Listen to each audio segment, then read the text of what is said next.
to go check it out. So it's technically full at 3:43 a.m., but as I mentioned, moonrise is at 8:34. I'll look at my watch. I think sunset is at 8:37. So it's essentially about the same time if you want to go check that out tonight. That's basically in peak viewing, as I said, all night long until sunrise tomorrow. And sunrise tomorrow is coming up at 6:08 again. It'll be 6:08 from now until the 19th. And what's interesting about the sunrises this time of year, they start to go back the other direction before the summer solstice. And our latest sunset is not until like the 28th or 29th of the month, I believe. I think it's 8:42. I'm going to have to look real quick because I think it's 8:42 if I'm mistaken. That's our latest sunset of the year, and it's not coming up until later in the month. So the equinox, is in the spring and the fall, but we have the solstice in the summer and the winter. That's typically, we would normally say the shortest and longest days of the year, but it's actually not. So I'm looking at the actual shortest day of the year is going to be on the 21st in Charlotte. 14 hours, 32 seconds, or 32 minutes and 1 second will be the daylight there. The latest sunset is not until the 28th at 8:42. That's the latest it gets all year. And again, that's only a week from July 4th. And why is that important? Because if you're waiting to set fireworks off until it's dark, you got to wait till like 9:30, 10 o'clock. Because if the sun sets at 8:42, it's going to be light out for another 30 or 40 minutes that you won't see anything. So that's why the 4th of July fireworks go off so late. When I lived in northern Michigan, we were so far north and so close to the central time zone. I think fireworks went off at like 10:30 at night because there was a time of year up there where the sun didn't set till like 9:20. So imagine the sunset. All the negatives of living up north in the winter, you kind of get the opposite in the summer. You get super long days and very short nights. So it kind of all evens out in the long run. So again, if you want to see that tonight, Jeb, let's go back to Stellarium for a second. So I just want to show, I'm going to back this up and show you this all at once. Oh, and by the way, if you're up early tomorrow morning, you will see Venus as well in the eastern sky. It's the second brightest object in the night sky other than the moon is going to be Venus. So if you want to go check that out. So I'm going to back this up and just show you real quickly what this looks like all real fast. So that's a look at the strawberry moon tonight. If you want to go check it out, go out there around 8:30, but it'll peak coming up at 3:40 in the morning. Don't leave. You need to stick around. Coming up in 2 minutes, we'll have more Impact News with Vanessa Ruffus.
Hey, good evening, everyone. Thanks so much for sticking around for live Impact News at 7 o'clock. I'm Vanessa Rufus, taking over Chief Meteorologist Brad Panovich. Of course, we had his live weather impact half hour, just this past half hour. So don't forget, you can check out Brad every time in that time slot. Every day during the weekday. So really cool launch that we're having for him, and he's just going to make us smart about weather. Speaking of weather, you know, after Helene, we've been doing some extensive reporting on the attempts to bounce back, and in some cases, yes, the recovery, the bounce back, but it's a slow-going process in some places, and in others, we're seeing the recovery is mostly underway. So we do want to make sure that we're constantly checking in with our high country to make sure how things are going. And we're very excited to have with us today David Jackson with the Boone Area Chamber of Commerce, of course, joining us from Boone, but coming all the way here to Charlotte to chat with us in person about how things are going, how small businesses are doing, what you're doing to support them, and how we can support small businesses too. So, David, thanks so much for making the trip here to Charlotte. Yeah, thanks. I had to check out this heat that Brad's been talking about. So right, y'all don't have to deal with that. Yeah, it's here for sure. Yeah, the mountains have always been a haven for our household whenever the heat comes. But, you know, I feel like, folks, anytime now, whatever the weather is, come on up, right? Y'all are open for business in Boone. Yeah, that's right. And we've really made an extra emphasis on that, not only for Boone, but the entire western region of the state. You know, certainly people are used to seeing the images of what went on back in September, but what they haven't necessarily gotten their heads wrapped around yet is what it looks like now. You know, people have been very busy for the last 8+ months, repairing, rejuvenating the area. Now that we are in the prime season for Boone, you know, the outdoor economy always treats us well. And those river outfitters, those folks that guide you on the tubing trips, hiking guides, all of that, they have been incredibly busy making sure that those experiences are available. So whether that's all the way down in Cherokee on up to Sparta, those opportunities exist, and we want to make sure that people know that not only are tourism businesses open, but the rest of our economy is coming along quite well. Understanding too that there are always still some pockets of inconvenience here and there, but that's everywhere. We are on our way to healing, and really hope that this summer can be the bridge season that we really need it to be. Now, we've been keeping an eye on some of your efforts with the chamber, you know, what y'all have been doing. In part, looks like you're doing pretty regular surveys of small businesses just to kind of get a temperature of how they're feeling. Are they struggling? Do they feel like they might be struggling eventually? And then also just kind of making efforts, which we can talk a bit more about with this resilience grant, the disaster resilience. But like, how are the surveys going? What are you finding from all of this research? You know, I think we're optimistic now, and that we are starting to see some patterns of stability. And stability does not necessarily mean back to what things looked like at this time last year. But what it means is that the roller coaster that we were on December, January, February, were not only the hurricanes impacts, but the cold winter that we had was great on the ski slopes, not necessarily so great for construction, for businesses getting some of those necessary repairs done. So as the spring has moved forward, we have seen businesses pretty much at an even keel, that down 20% seems to be the norm across retail, across some of the hospitality industries. That was kind of ending up in April. We're about to put out our May call to action now to see where things were, but the trends are moving in the right direction. That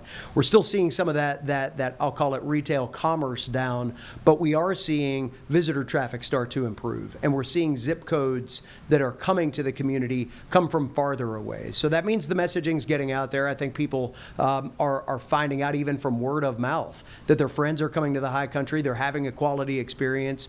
They may still find some of those same places. Again, may take an extra second or two to get there, but they're still finding it to be the same welcome, warm place, and that is going to help us as we move into the summer see continued improvement in that. We're an economy that often in the summertime we depend on schools. So today is a huge day for us because Charlotte-Mecklenburg is out of school as of earlier this afternoon. That will drive this weekend. And as we see schools in Charlotte, Raleigh, Greensboro, some of the big metro areas, that's when our tourism really pops in the high country, and we're hoping to see those trends continue and that reporting follow as we get a little bit deeper into the summer. Now, I know one of my favorite things to do when I go up to the high country is drive on the Blue Ridge Parkway, do some hiking. I know because because there are some great trails off of there and some great vistas to see.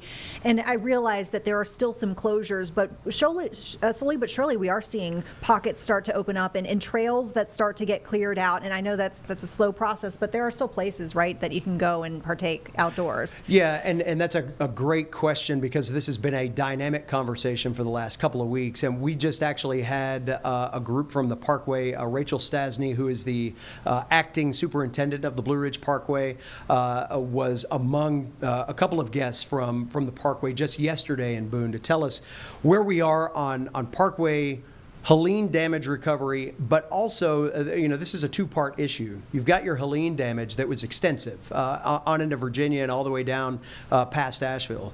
But back in 2001, the Great American Outdoors Act was passed and was advocated for by many of our tourism partners in the high country. And it's that work that has been suspended for a year outside of Blowing Rock between there and Grandfather Mountain. That was supposed to lead to, in some cases, wide disruption in a very popular area of the Parkway this summer. We are thankful that through the work of Senator Ted Budd, the Trump administration, many others, NCDOT, they heard the call of business saying we cannot afford to have two falls of disruption in towns like Blowing Rock, on into Banner Elk, and some of those immediate Parkway communities. So the suspension of that work for a year is going to be incredibly helpful. That said, the Parkway and their contractors are working very quickly to remediate the final bits of Helene damage in Watauga County. We expect to see from Grandfather Mountain to the state line in Virginia open for access by the beginning of the fall. That is a tremendously popular stretch of the Blue Ridge Parkway, and we're excited to see that not only that will be open, but that will certainly open up the economic engine for the high country in the process.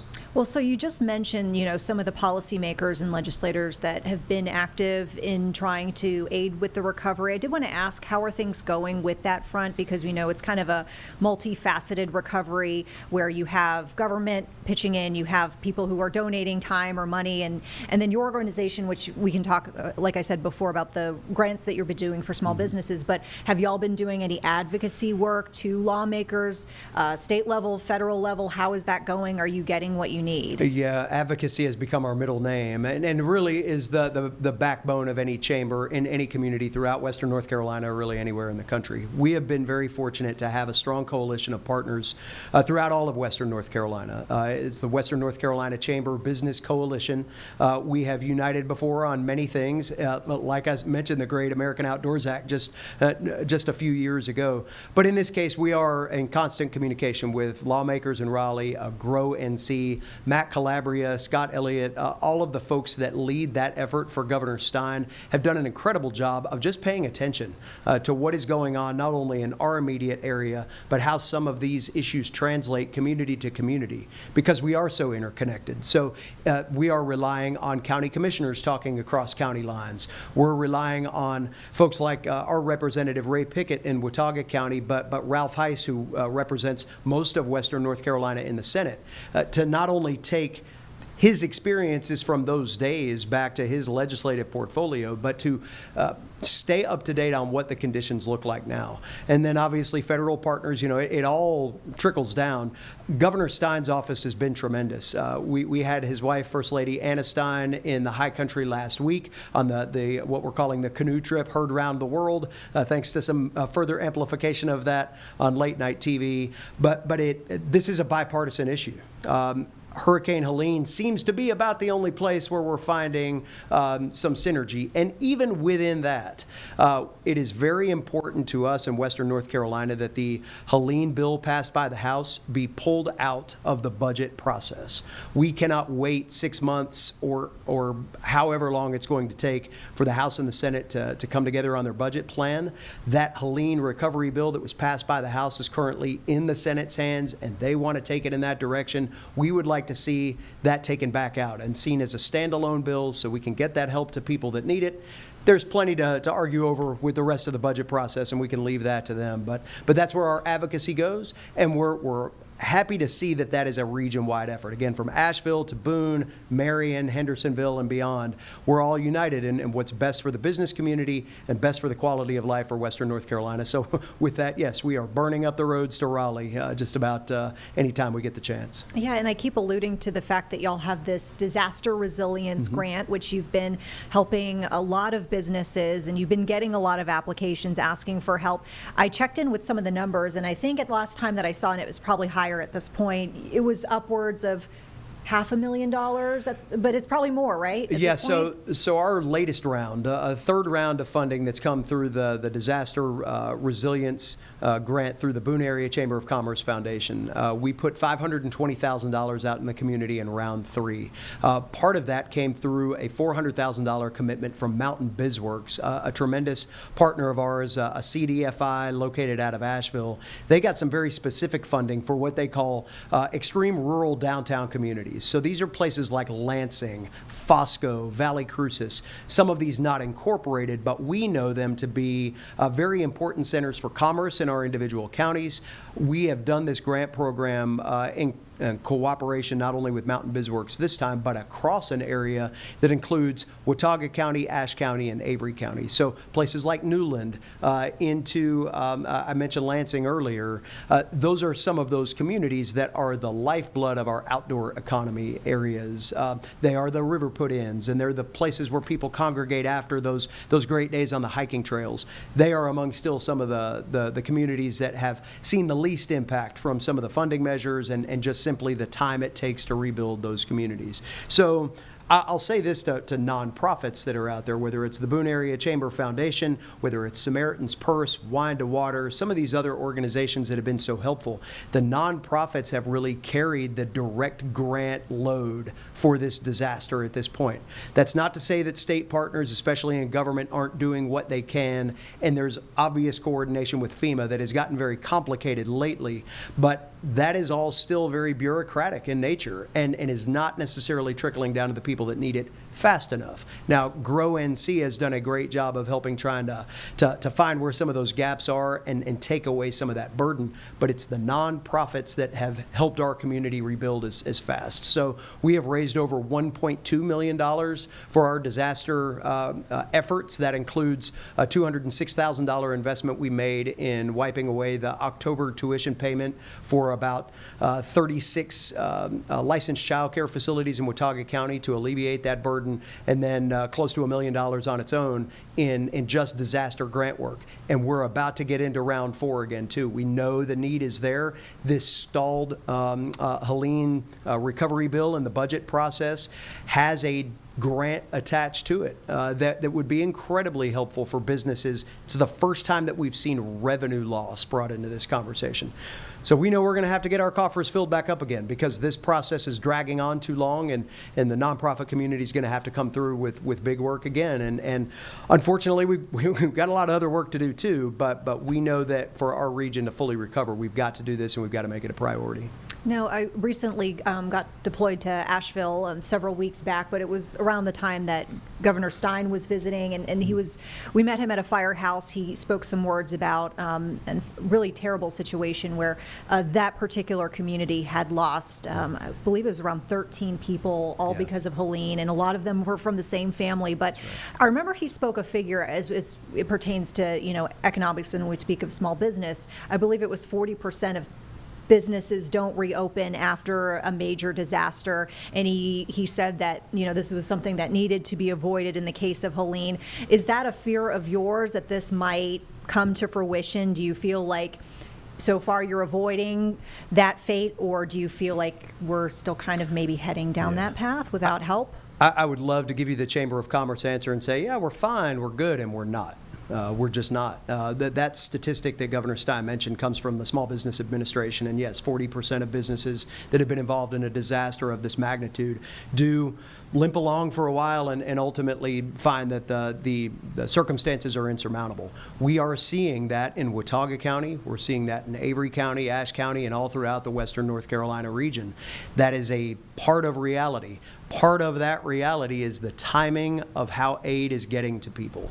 The state of North Carolina has never been accused of getting money out the door as quickly as their constituents need it. And that's across all administrations. That's not a criticism. That is a fact, right? So what we are hoping is that through the work of Grow NC, through the work of what has mostly been, again, a bipartisan cooperation on this particular issue, that the House and Senate can see that timing is everything. That grant program that I mentioned earlier, it's again a revenue, tied to lost revenue, and that's where we're seeing those business closures coming from now. It's one thing to get your doors open again. What you do not get to rebuild in the time frame that we're in currently is the savings that you had to expend back in October, November when the doors were closed. Some of the overages that we're still seeing, insurance settlements lag. We're seeing FEMA kind of, what's the word I'm looking for here? Lack of coordination through FEMA being able to get reimbursements, or in some cases declining claims in that process. And that is keeping people back or having them have to put too much loan burden on what is already a shaky business model. So, it all points back to instability. I was talking about stability in that report you referenced a few minutes ago. Region-wide, we'd love to say that that's the case in all scenarios, but it's just simply not. And that's why it's so important that people are confident in being able to return and know the job that they can do for us this summer. And that's just bringing their pocketbooks and bringing their experiences back and helping some of those businesses survive until some of this bigger help can get to them. Yeah, I mean, I really hope that folks come through and do, head up there and see all that there is to offer in our high country. I guess additionally, is there anything else that folks can do? I mean, here in the newsroom, we've actually had some discussions about, what are some volunteer opportunities up there? I mean, can people come and clear trails? Because I know that's going to be a big game changer if we can get more trails open. What else could be done up there? Yes, so we've actually found out some new information on some of that coordination just recently. I mentioned the Blue Ridge Parkway coming to meet with us just a couple of days ago in Boone. One of the things that has really emerged is a group called the Friends of Mountains to Sea Trail. So the Mountains to Sea Trail basically parallels the Blue Ridge Parkway until it moves into lower elevation around Ashe County. Those folks are essential in getting some of those highly utilized and in some cases still very badly damaged trail systems open around some of those popular overlooks and the parkway accessible destinations. The parkway's got plenty to do in repairing the road, and they've said that that's their priority. So, some of the ancillary campgrounds and trail structures, they just don't have the funding or manpower to address at this point in time. So the Friends to Mountains to Sea is a great opportunity. They're easily found on Facebook. They do require some skilled labor. We don't just need anybody with a chainsaw up there right now. We need people that have actually used one before. But there are other opportunities as well through the Blue Ridge Parkway Foundation. Many local communities throughout Western North Carolina, county to county, have long-term recovery groups that are hard at work.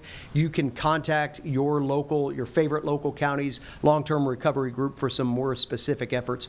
We are removed from those times that we remember so well and what you guys covered so well back in October, November, of those mass volunteer gatherings. And Samaritan's Purse, the orange shirts, they were everywhere.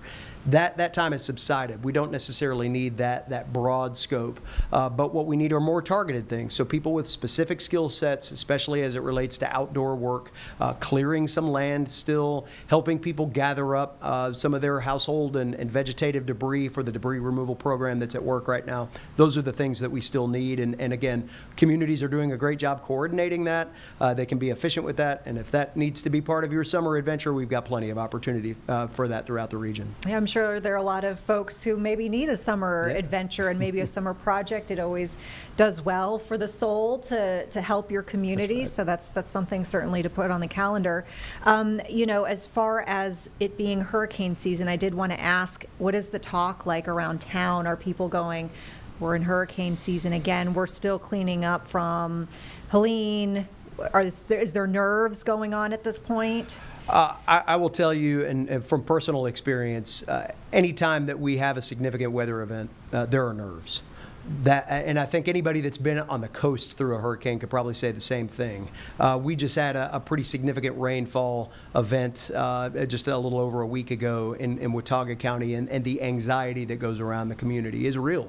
And I think that's something that we as leaders and community organizations need to continue to be there for folks, whether that is a program like ours at the Boone Chamber, Stable Workplaces, works with businesses to help get mental health first aid, not only for staff of a business, but for businesses to be able to deal with folks that may have issues that need to be addressed as they come in contact with them in the workplace, conflict de-escalation, things like that.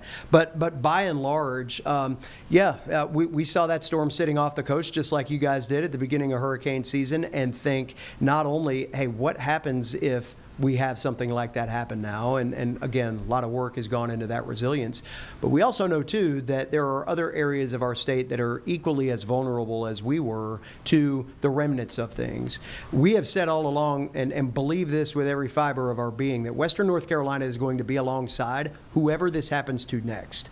We hope that we can get more of our deck cleared before that happens, but this community, I cannot tell you how grateful we are for the people that have their heartstrings connected to our region, that found a way, whether it was donations early, sending you guys the Amazon coats and sleeping bags that we more than deployed throughout the region, but also just the sweat equity, the time, connecting people and reminding them, hey, go to this place, it's one of my favorite places. That meant everything to us. We want to pay that back. So, however hurricane season impacts North Carolina, whether it's to us in the west or our partners in the east, or even like, Hugo right through here, we all know that it's possible. We want to be there, to help pay back some of this gratitude that we have seen no matter what happens. That's a beautiful sentiment. I know, because we're all in this together, and some of the stories that we saw, and we shared with our viewers, the teams that were coming from different states and for a period of time being embedded with the operation, with the helicopters and the planes that were flying folks out. I mean, this was an incredible, showing of support, and I know that I can feel how that touched y'all, so that's great to hear. Well, and Eugene Robinson can come back for an autograph signing anytime he wants. Yeah. People still talk about the days at Pinnacle Storage that you all had out there, and I do want to say thank you so much for that. I know we're removed from winter now. I can't even begin to express how much those supplies meant. We were able to partner with a number of agencies throughout Watauga County, the Children's Council of Watauga County, KPASA Appalachia, Cornerstone Summit Church did a great job of distributing those coats and blankets and socks and sleeping bags out into some far-stretched areas of our community that aren't necessarily as centrally located to get to some of those supply depots.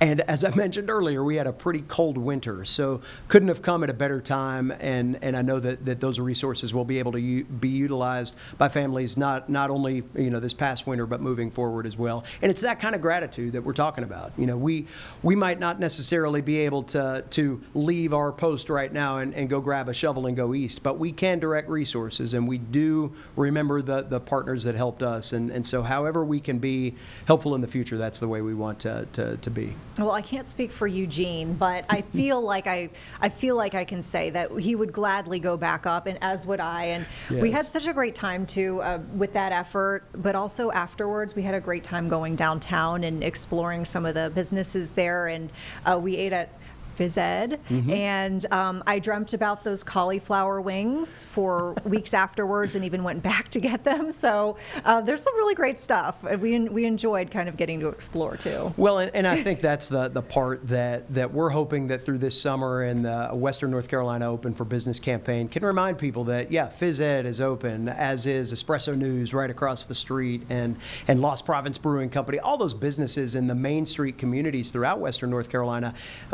A number of them have found their way back, and those are the experiences that I think, for people that did donate money or donate their time or some of those resources, they can come back up there and shake the hand of the business they helped. They can hug that store owner. That means something to not only us, but hopefully the people that did find a way to find connection back there. And, we're happy to see the Highland Games are going to be going on at Grandfather Mountain. Thomas, a week out with Thomas is getting ready to happen at Tweetsy Railroad. They're having a great start to their season. Boonerang is coming up on the streets, right where you were talking about at Phys Ed. That's kind of the main stage for that event. So as we see some of these larger gatherings come, I've said too that we've had 3 home football games and 300,000 skiers in the high country since Helene. We can handle this. We need you to help us, though. Those businesses that are trying to get themselves bridged to the fall are going to rely on this summer and people finding their way, prioritizing those vacations. But I will promise you this, you're going to find the same hospitality that you always have.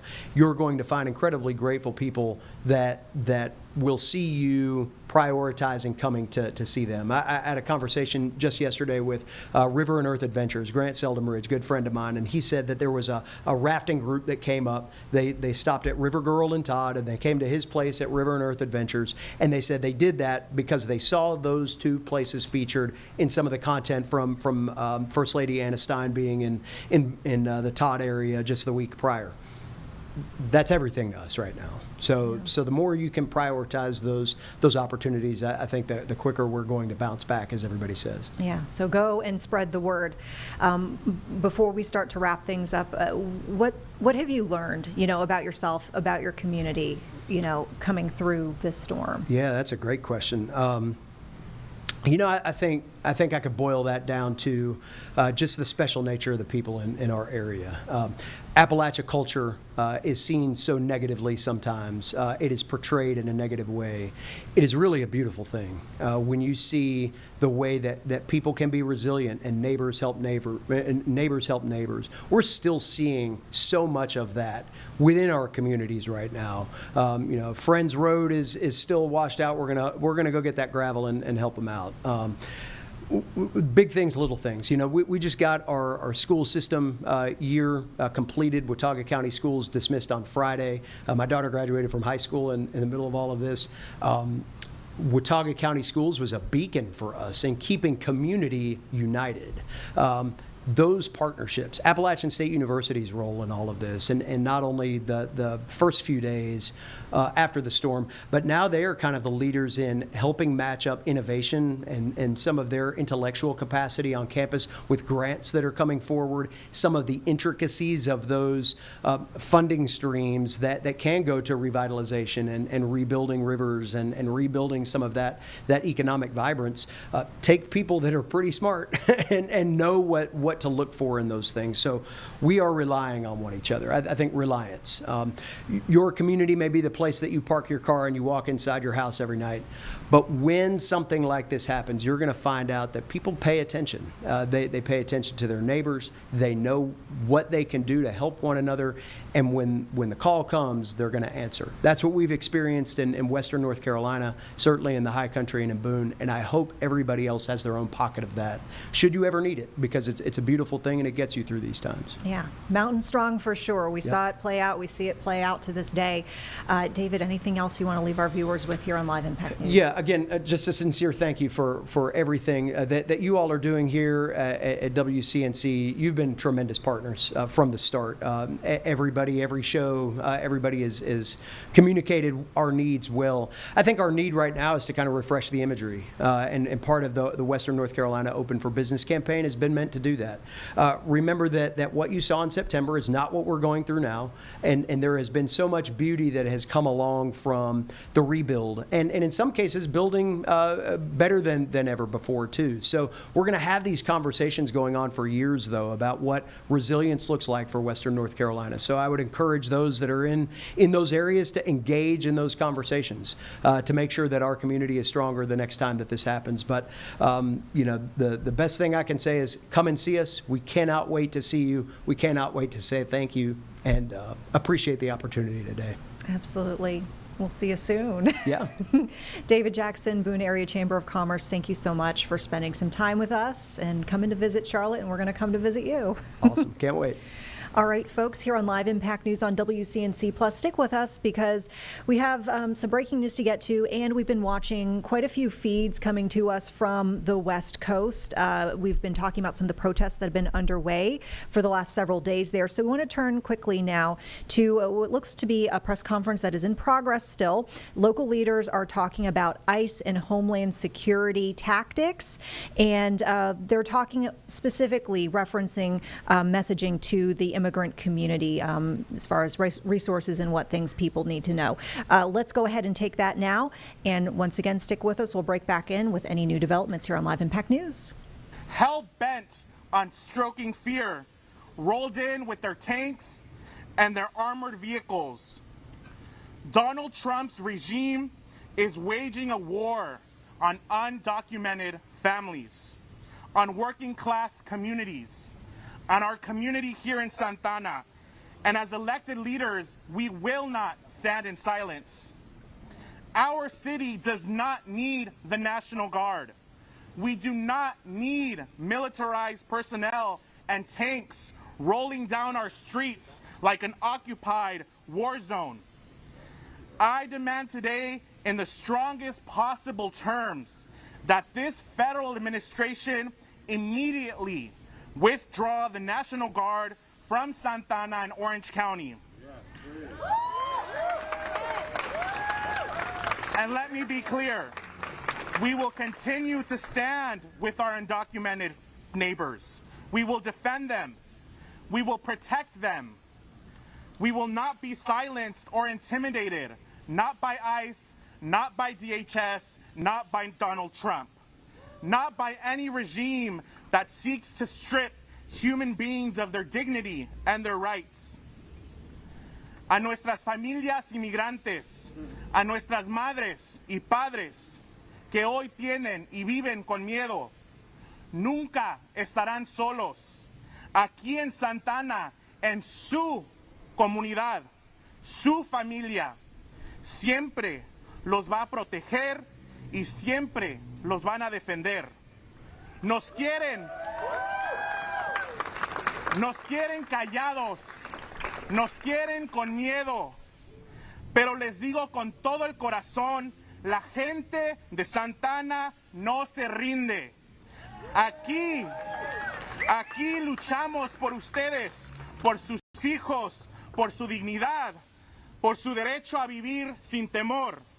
No importa cuántos agentes manden, no importa cuántas veces intenten dividirnos, aquí seguimos unidos y seguiremos luchando a su lado siempre. Gracias.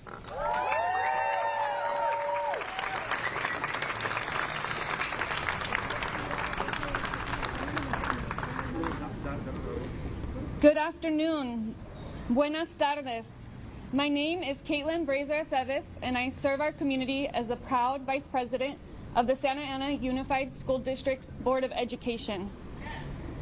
I'm here today to strongly condemn the recent Homeland Security operations that have brought fear and confusion into our communities. I implore the federal government to stop separating families and to immediately withdraw the California National Guard from occupying OC. Estoy aquí hoy para condenar enérgicamente las recientes operaciones del Departamento de Seguridad Nacional que han sembrado miedo y confusión en nuestras comunidades, y para implorar al gobierno federal que deje de separar a nuestras familias. Deja nuestras familias en paz.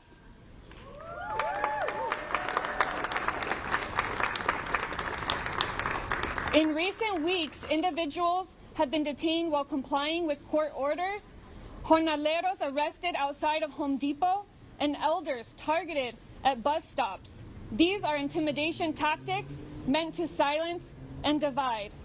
But we will not be silent. No guardaremos en silencio. And I want to thank folks who turned out yesterday to the Home Depot, to the corner on MacArthur and Harbor. That is SAUSD Area 4. That's the area that I represent. That's the area I grew up in. And that's the area where I, for years, have worked with the jornaleros there at Home Depot, with many of our community members here today, to spread Know Your Rights information in our community. And to have this attack on the very folks who work in our community, support our community, and have their kids in our schools is an absolute nightmare, and we will not stand for it.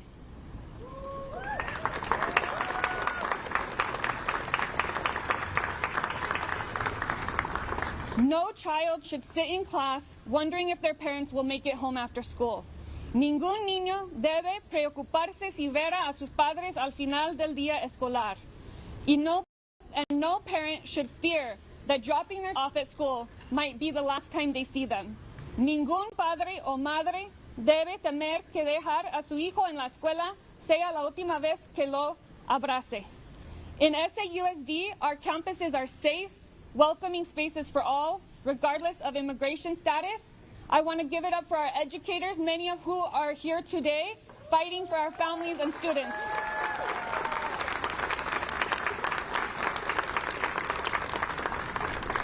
En SAUSD, nuestras escuelas son espacios seguros y acogedores para todos los estudiantes, sin importar su estatus migratorio.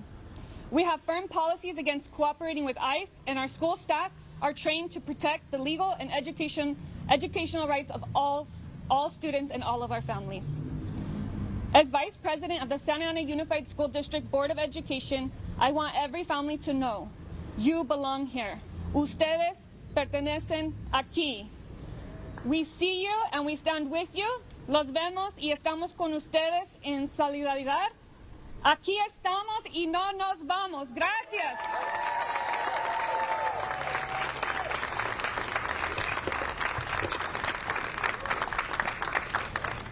Santa Ana community, how are we feeling? Hello everyone, my name is Valerie Magdaleno. I am trustee of the Santa Ana Unified School District Board of Education. I stand here today as a proud daughter of immigrant parents.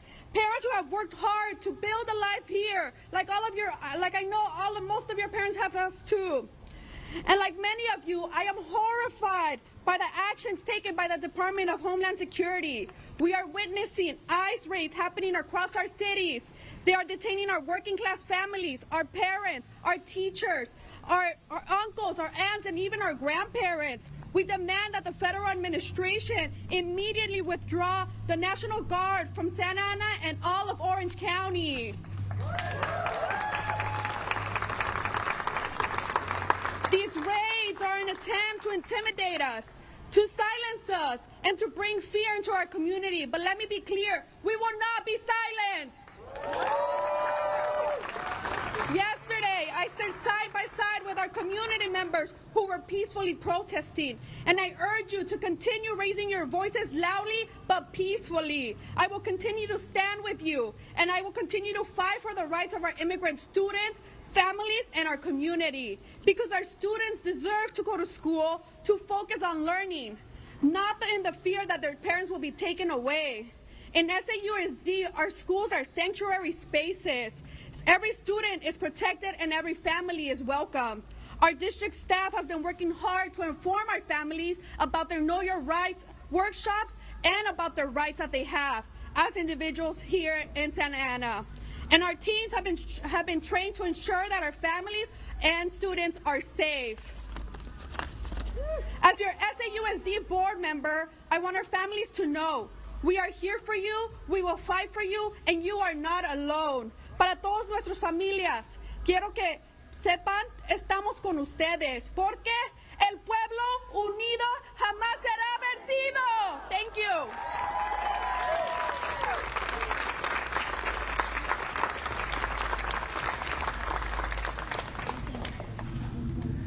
Good afternoon, everybody. My name is Walter Muñeton, and I proudly serve as the Board of Education member for the Garden Grove Unified School District Board of Education. And why am I here? Because it's not only the job of Santa Ana to represent for our Orange County community. We're going to need Garden Grove. We're going to need Anaheim. We're going to need Orange. We're going to need Tustin to come out. I speak today not just as an elected official, but as a neighbor. as someone deeply committed to the families that I was elected to represent. I strongly, and we strongly condemn the ICE and Border Patrol raids happening throughout Orange County and in my very own trustee area of West Santa Ana and Garden Grove, off the corner of Euclid and Westminster, when you have agents tackling an elderly man that is looking for a living for him and his family. Is that fair? Is that justice? In Garden Grove Unified, we proudly serve one of the most diverse districts in this state and in this county.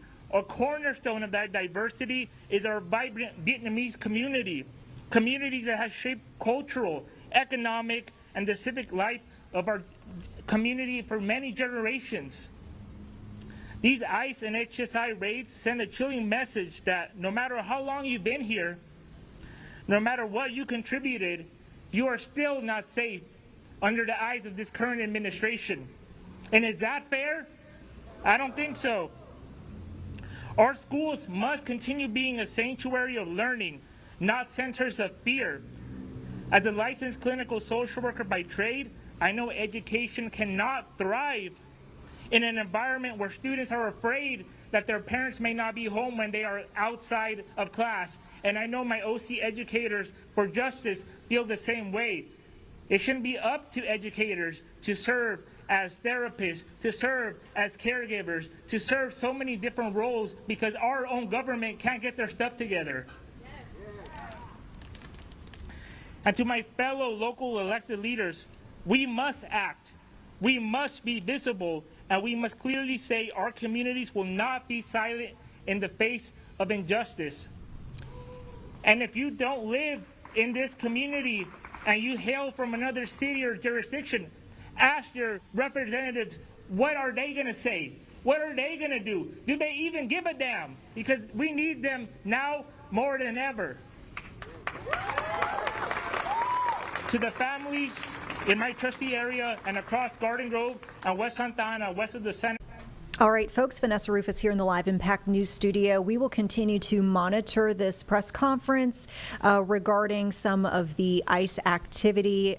And, of course, as we've been covering at length for you here on WCNC Plus and Live Impact News, when seeing a lot of protests, including tonight, which, of course, we'll try to circle back with that as soon as we can to show you what it looks like on the ground this evening in Los Angeles, as we see yet again folks taking to the street to speak out against these ICE sweeps. So with that, we do want to turn to a pretty big update in a long, ongoing investigation that our Nate Morabito has been working on for years at this point. And for folks who aren't familiar, Nate has done this series called In Pursuit, and we just got an update on this case. So let's go ahead and bring Nate Morabito in, joining us right now in the Live Impact News studio. Thank you again, Nate, for taking some time to speak with us about this latest twist in the investigation. Sounds like you've got some camera footage to share with us tonight. Yeah, I mean, so you were here back in 2022 when we started investigating an increase in the number of innocent bystanders killed as a result of police pursuits, especially unnecessary police pursuits. We're talking about when police give chase for minor traffic violations, not life or death situations, but then result in death. And we investigated this case that occurred in January 2022. It was on January 3rd. A group of friends were in a car. They were headed to their one friend's to the hospital to see his brand new daughter, his newborn daughter, to sign the birth certificate. They were having a great time. The three of them were in the car. Next thing you know, a man comes toward them in a Jeep on the wrong side of traffic and crashes into them. One of the women in that car, Brittany Webb, a young mother of two, dies. The other man, Aaron Norwood, who was going to the hospital to visit his baby, went to the hospital and remained in a coma for a month. And we were trying to really understand what led up to that. And we were able to find through court records, through investigations, through interviews, that police tried to pull over the man in that Jeep for having a covered license plate, a misdemeanor crime, a traffic violation. They could read the license plate too.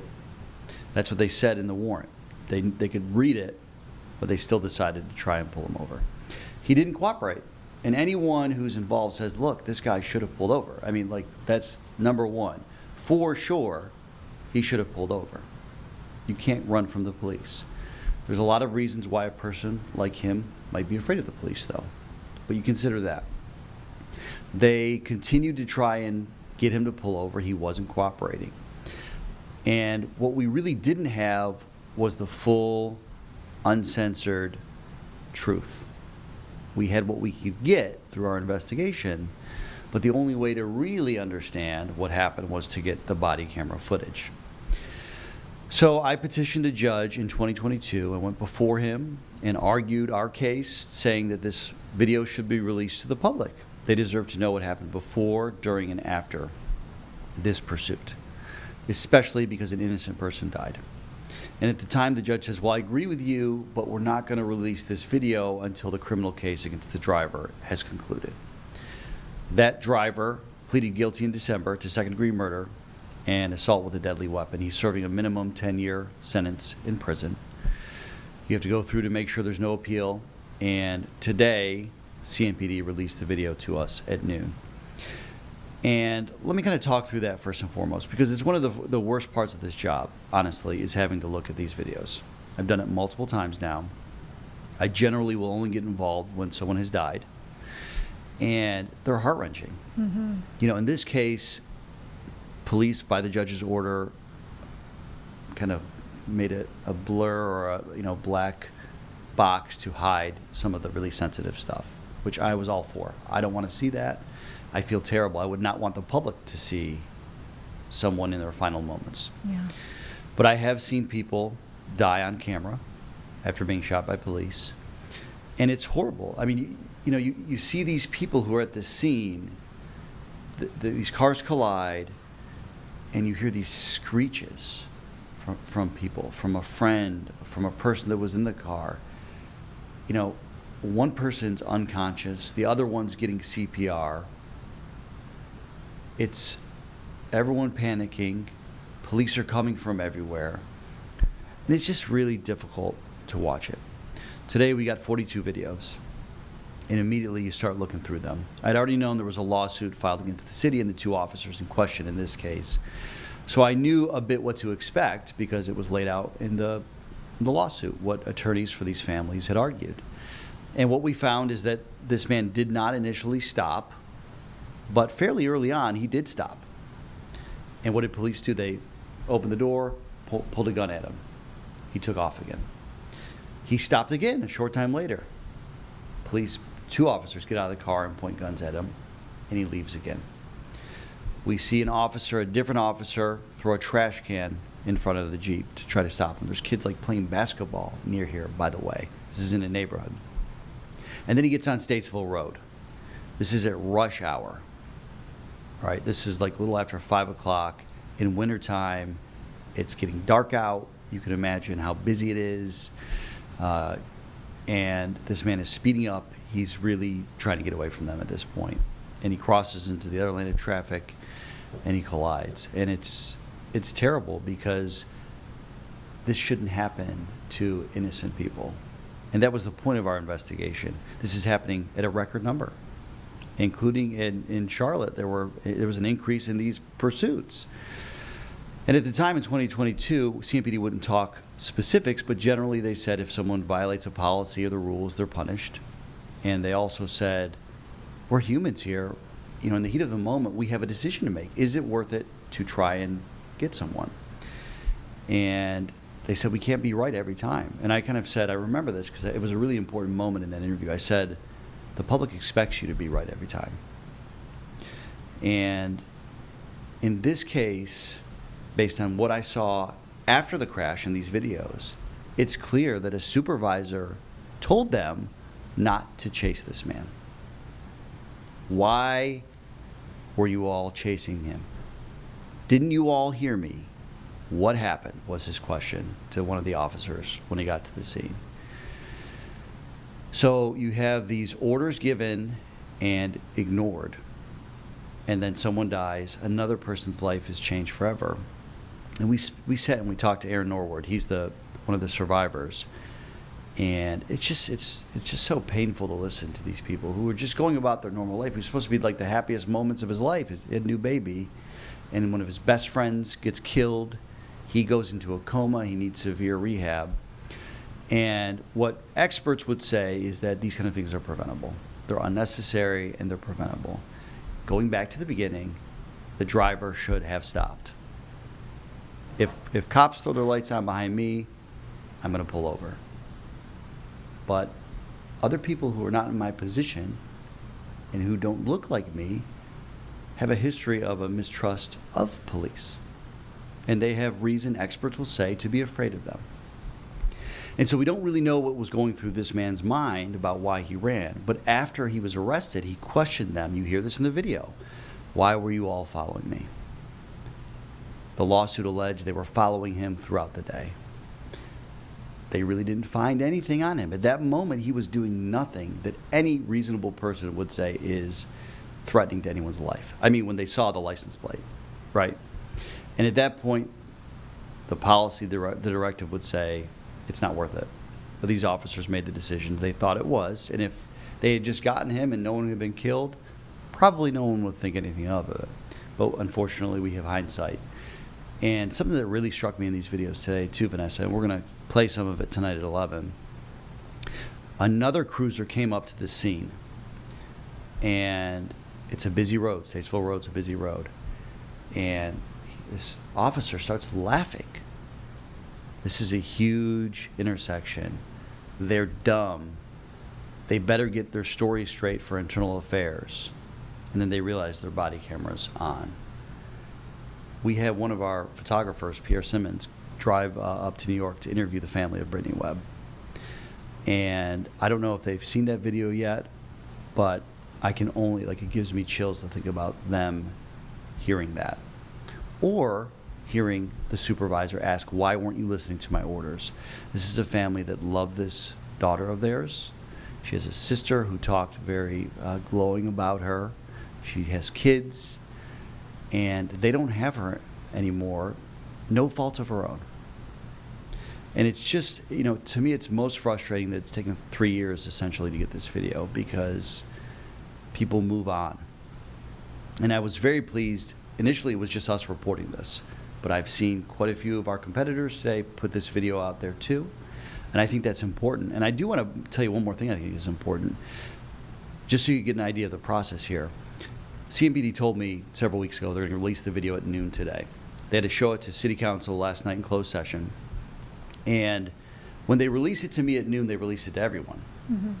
And they also released a video that they taped. It's about 6 minutes that goes through what they call the facts of the case. But what that video doesn't share is that these officers disobeyed an order. It doesn't share that another officer was laughing when they arrived at the scene. And so I'm thinking to myself, if we didn't have this video, we would not have the full truth because we're only hearing what police are presenting us. Now, there is a pending civil lawsuit, so I think they're being cautious there about trying not to say too much. But when you look at the whole situation, we're much closer to really understanding what happened today than we were almost 3 years ago. But what we reported from the beginning has shown to be true, that police had a coordinated effort to try and pull over this man for a minor crime, and it ended up killing someone. Quite a bit to unpack with this case, but a couple things that I did want to ask you about, Nate. You mentioned the fact that police today released the video, and they released their own video basically explaining their side of things, their narrative. I presume you also reached out to request being able to actually ask questions of police. Did you request getting a chance to sit down with anyone? We did sit down with someone at the beginning of this. Yeah. We sat down for a 45-minute interview, and there's certain things they're not going to say. So no, we didn't today because we know their position. Their position is we did not engage in a high-speed pursuit that led to this crash. That's what they've said in a court statement. Before, they've told us that the public expects them to go after violent offenders, and I corrected the officer when we interviewed him. Some people are not violent, at least in that moment. And something else they put out today, too, is all the crimes this man was charged with before. Well, this is his criminal history. You don't have that. I mean, it's not something that you do when you're trying to say, is this person committing a crime right now? Well, let me look about their 10 or 15-year history just to guess if they're doing it again. That's not how the law works. And I think the police department has every right to put their side out there. Our job is to tell the truth and to find out what the truth is. And so it's challenging, in this day and age, to get those answers out to the public in a way that is fair and is transparent. And that's why I think we're just so diligent in trying to explain our process here, because that's why we went after to get this video, because we were not getting the information that we really needed. If it weren't for a search warrant or an affidavit, we wouldn't even have much information to begin with. We had some scanner traffic. Now we have body cam footage that shows an alert going off in the car, watch your speed, to the officers. We have an officer in the same car that's pursuing this man, covering his body camera a couple times when it's going through an intersection. The other camera seems to suggest there's a red light or an intersection they're going through. So, I mean, it's a tricky situation in that we are given the video at noon, 42 videos. The longest one's 30 minutes long. That's just one of them. CMPD has had these videos for 3 years. They can go through it and find the elements that they think are most important and present it at the same time everyone else is getting the video. And I previously asked, I said, can you not release it to everyone at once, just so we have some time to digest it? And because it wasn't in the order, we couldn't do that. I believe the Charlotte Observer was able to prevent CMPD from even releasing a video of their own in a different case in recent weeks. So it's challenging. I've only ever asked the judge to release body camera twice, and we've been successful both times. But this is clear. We're seeing it as it happened. We're not relying on this person said this and that person said that. And so we're just trying to get closer and closer to the truth. And I think it's uncomfortable. When I listen to a video of an officer laughing as they roll up to a scene, they didn't, I don't think, realize it was deadly yet, but if you saw it, it looked bad. That's uncomfortable to talk about, but the public needs to know that. And these two officers that were in the car that was trying to arrest or pull over this man were suspended in the weeks after the crash. We don't know why, but we know they were suspended. Now, the other question and thought that I had, and I feel like it probably could be valuable for viewers here on Live Impact News to know, is the process for requesting the video, because, I've worked in different, news stations in different states where the laws are different, and I feel like it's a little bit more difficult, maybe to say the least, in North Carolina to get a look at some of these, body camera videos. Well, it's not free, number one. Anybody can do it, though. You have to fill out a form. You have to pay about $200. You get a hearing set. You have to go before a judge, and you have to know the law. Generally, a lawyer will do it. In the two cases I've done it, you have to argue the case why this is in the public's benefit, in the public's interest, for this video to be released. And it's never a guarantee. It depends what judge you get. It depends the elements of the case.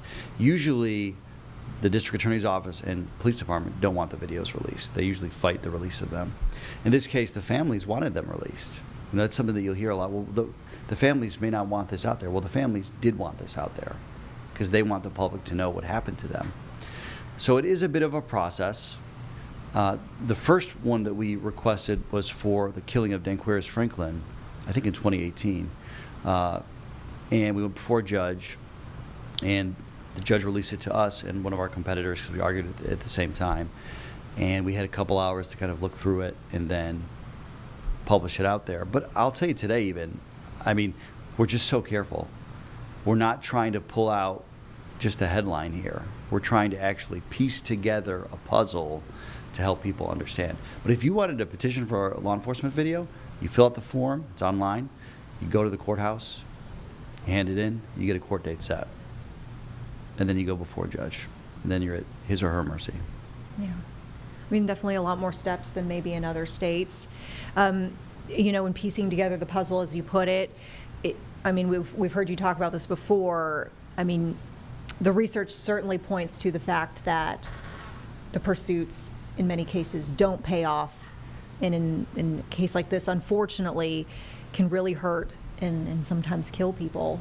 And you've looked into the research too. I believe you even spoke with, there was a group that might have been looking into, if I remember back a You're few right. years. Yeah, I mean, so first of all, I look at the data. The data shows us that they've increased, and I think it was more than 4,000 people had died. Innocent bystanders had died over decades, right? Innocent people who had no interest in what was playing out. And we talked to experts who thought this kind of thing was mostly unnecessary. Sometimes it is necessary. Even one of the attorneys in this case, I mean, if this was a drug kin or a drug kingpin or an accused murderer, you'd go after them. Nobody would question that, really. But in a case where it's a trivial charge, the idea is you shouldn't do it. And after our reporting, after one of my friends in Atlanta did some similar reporting, a federal work group recommended to be more restrictive on pursuits. There was a federal government report that said police departments need to do a better job. And I'll tell you, CPD, they get praised because they have one of the best pursuit policies in the country, but it's only good if people will follow it. And again, you know, putting ourselves in the shoes of someone in the heat of a moment, they think they're doing the right thing, and we have hindsight to show that someone unnecessarily died because of it. And yes, this man is now violent because he committed second-degree murder because he was running away from police and crashed into a car. But was he violent in that moment? There's no evidence to show that he was a threat to the public when they were trying to pull him over.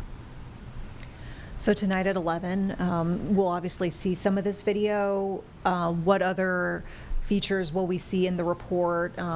Any interviews, any updates that you're also going to include for us at 11? Yeah, we're going to hear some sound from 2022 of the family of Brittany Webb.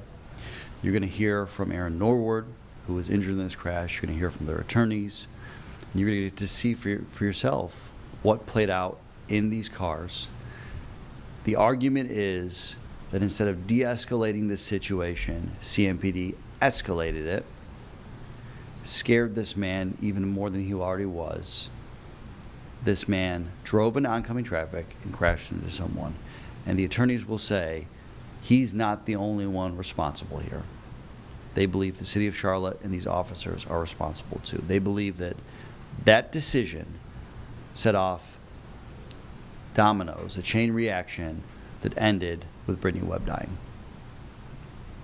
Well, I mean, it's such a tough story, and I mean, I remember when you first started on this, and I mean, it's kind of unbelievable to think that we're still talking about it to this day, in the sense that there are loose ends that continue. The story continues to develop, but we really appreciate you staying on top of things for folks. Anything you want to leave us with before we wrap things up? I mean, here's the challenge with government. We saw it with the city council stuff recently with the payout to the chief. When you have attorneys involved, they are protecting the interest of the government, which is actually the public interest too. And so there is limitations on what these agencies will tell us. I give CMPD a lot of credit. The lieutenant at the time sat down and talked to us for 45 minutes in 2022 and asked a lot of tough questions, and he answered every one of them. And that interview, portions of that interview are out there on our website. But when you get to a point that this is now in litigation, it's even more difficult to get information. And this is a situation where, and the lieutenant said it at the time in 2022, if you have a problem with the way your government is operating, with the way your police department is policing, with the way your fire department is responding, any of these, you should speak up about it. You don't need to come to us immediately. Call your elected leaders. Tell them that you have a problem with the way they handled this situation. What are you doing in the future to limit this from happening again? Sometimes I don't think any of us are as engaged as we should be, but when you see these videos, and we're not going to put the most graphic parts on TV tonight, but again, I go back to the screams. When you hear that, nobody should have to go through that. And we should do everything in our power to make sure that doesn't happen. Now, will we be successful 100% of the time? No one's perfect. but we should be working to get closer and closer to that. And after this crash, CMPD did change their directive a little bit more to make it even a little bit tighter. So, there's nothing told me that they've not taken this seriously, right? The question is, what are they willing to admit? And if they admit it, how does that impact this pending lawsuit? And I think that's kind of where we're at now. All right. Well, thank you so much for keeping us posted as always, Nate. Come and stop by Live Impact News anytime. We'll remind folks at home, In Pursuit is the name of the series. Latest update tonight at 11 as you keep it here on WCNC Plus. Thank you, Nate. Appreciate y'all. All right. Folks, we talked about the fact that we've been following not only our feeds in the LA area with protests ongoing, we also have got some breaking news to talk about. And this is a story we've been covering all day for you out of the Burke County area. So we've got some new video coming into our Live Impact News studio of the scene where troopers say 3 kids were hit by a car while they were near the side of the street working at a lemonade stand. Our Kaylin Hagwood has been working on this story for us today, and she's actually spoken with some parents in the area, some folks who were around at the time, and I mean, kind of an understatement. Folks are shaken up. They're disturbed. They're saddened. I remember during our reporting in the evening news when Kaylin was providing her live reports from the Morganton area where this happened, she said that one parent told her that her kid, after seeing the situation, said that she never wanted to drink lemonade again. I mean, this is a really disturbing and an awful situation that this community has had to go through today. Few more details we're getting about this case, actually, since we last checked in with it. Kaylin is telling us that troopers are confirming that the situation that happened on Conley Road, there were some charges. So we're working on, by the way, getting a little bit more clarification on who is charged here, but there was considered to be a driver who was at fault, according to troopers, and that driver was charged with failure to yield the right-of-way, causing serious bodily injury. And the reason why we kind of specify we're working to dig into who is at fault, Kaylin, in speaking with some of the witnesses out there, learned that this crash might have happened because there were 2 vehicles that were trying to pass through the area, and she had mentioned hearing from someone on scene that one of the vehicles tried to maneuver away or yield the way for another car, and that might have actually caused that crash. And you're seeing some of the video, and in fact, I think I even saw some tire tracks in this video, but Kaylin pointed out there's a white post. Actually, you're about to see it right now. There's a white post, and she said that was actually the sign for the neighborhood, for the community. But the car went that far off the road and into the grass there that it actually, there you see the sign, broken off of the post, and now it's just a post with no sign. And so we were kind of wondering as we saw that scene, and there you see some of the tire tracks, we were wondering, how did a vehicle make it that far off the roadway, able to strike a lemonade stand where those kids were clearly several feet away from the side of the roadway? And so that is what Kaylin had heard from witnesses out there. Of course, authorities, troopers will have to really piece together all that took place, what caused this. But we can tell you for now that there was somebody charged, a driver at fault, and the charge is failure to yield right of way, causing serious bodily injury. Now, we are continuing to try to get updates on the kids themselves. We'll remind you 3 kids were hit by this car, according to troopers. 2 of them had to be airlifted to the hospital in critical condition. There was 1 child that was able to go by ambulance. And I believe Kaylin had actually spoken with someone who said that one of the kids, presumably the one that went by ambulance, not by medical helicopter, had since been released from the hospital. But at last check, 2 of the kids were still in the hospital getting care. So once again, Kaylin Hagwood is on this story for us tonight here on WCNC Plus. So as Live Impact News comes to a close at some point this evening and we transition to the 11 o'clock news, we can look for her latest updates then. All right, so we talked about the fact that things are getting very chaotic in the LA area, and so we see yet another day of protests underway. So we've got some new images coming into our Live Impact News studio, showing from the air not only the protesters, but the police presence in this area. And so our affiliate out there is reporting that there were some folks who had to be detained after they brought their protests onto the 101 freeway. And we know that this had happened prior in, the recent days of protests, that there had been some demonstrators that went onto the freeway at some point prior. We talked about this before, but we'll just remind you, a lot of these protests are in speaking out against some of the ICE operations that have been ramping up under the Trump administration, these sweeps, these raids. And we're also seeing more protests as well, and folks speaking out too, in sort of regards to how the Trump administration has responded to such protests. So at last check, in the evening when we were covering this for you on Live Impact News, we heard city officials talking about how around 60 people, upwards of 50 people, had been arrested in protests from over the weekend. It looks like those numbers have actually climbed since then. LAPD now reporting more than 100 arrests. They said that there was some looting going on. There was some violence. We talked before, about some of the vehicles that were being set on fire, electric vehicles, which we know, having done reporting with fire departments before, that those can be particularly tricky and heavy burden as far as water use in putting those fires out. So we are seeing, some concerns as far as, the police having to respond to these protests not staying completely peaceful, but by and large, as far as all of the groups that we're seeing, mostly demonstrators who are keeping peaceful. But at this point, we'll just remind you once again, more than 100 arrests following the protests this week and over the weekend. We mentioned this as well, the fact that there's been some uproar from various groups over President Trump deploying the California National Guard, deploying Marines now, as we've seen. We saw him defending that today when he made his trip to North Carolina. He visited Fort Bragg to commemorate the 250th anniversary of the U.S. Army. He actually addressed some of the backlash that the administration has been facing for the deployment of these troops. And in fact, we talked as well, not just the backlash.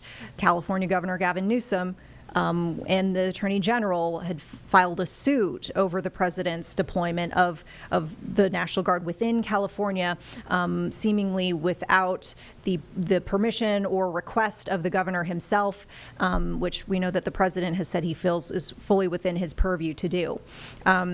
So we'll keep an eye on those protests as they stand and as they develop throughout the evening. We've got, meantime, we talked about the president's visit to Fort Bragg. We can actually bring you some of that from today. So we'll go ahead and listen in right now. And once again, we're watching a lot of feeds right now from the West Coast. So stay tuned for more here on Live Impact News on that front.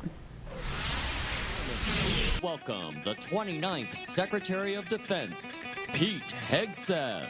Thunderstruck! Thunderstruck! Yeah, thunderstruck! Thunderstruck!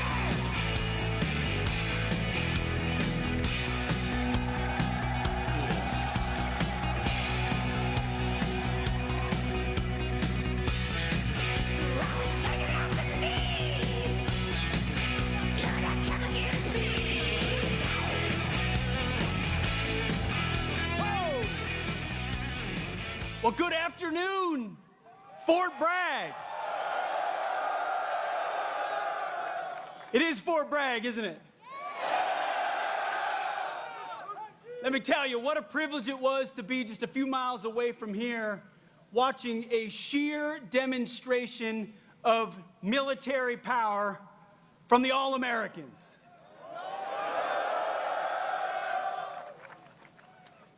It's incredible. I wish every American could stand in that field and watch 600 paratroopers fall from the sky after preparatory fires and assault on the objective. That's sheer American firepower. But you know what I wish Americans could also see? What I get a chance to see every day, what other members of the cabinet get to see every day, which is our Commander-in-Chief, President Donald Trump, putting America first.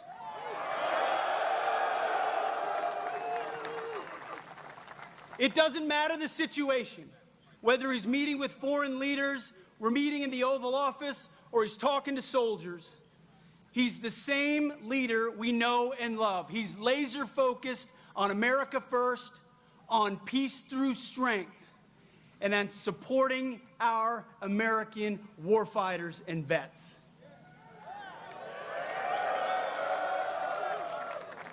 You know exactly where his compass is.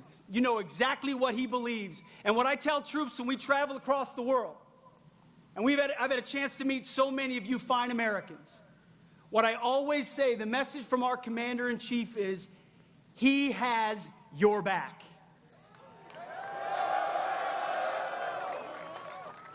That matters. Let me tell you, I've been, not that long ago, in shoes and boots similar to yours.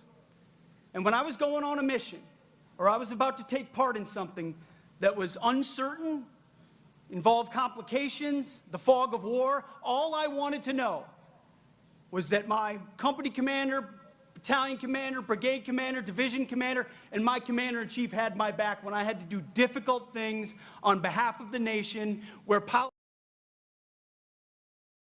stand and they want to second guess. President Donald J. Trump has your back.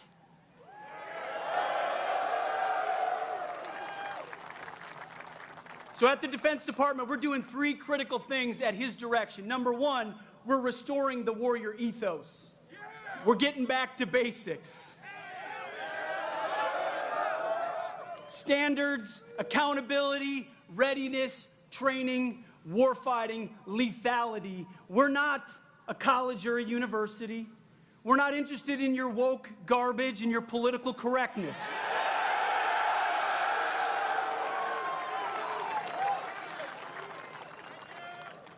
We're warfighters who close with and destroy the enemy on behalf of our nation when we come home to those we love, because we don't fight because we hate what's in front of us. We fight because we love what's behind us. That's what makes the American soldier different. So we're restoring the warrior ethos back to basics.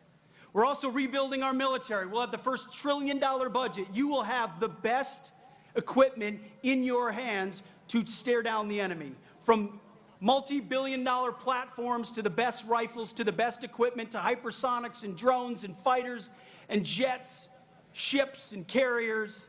Everything you need, President Trump will make sure you have. We're rebuilding the military after 4 years of deferred maintenance.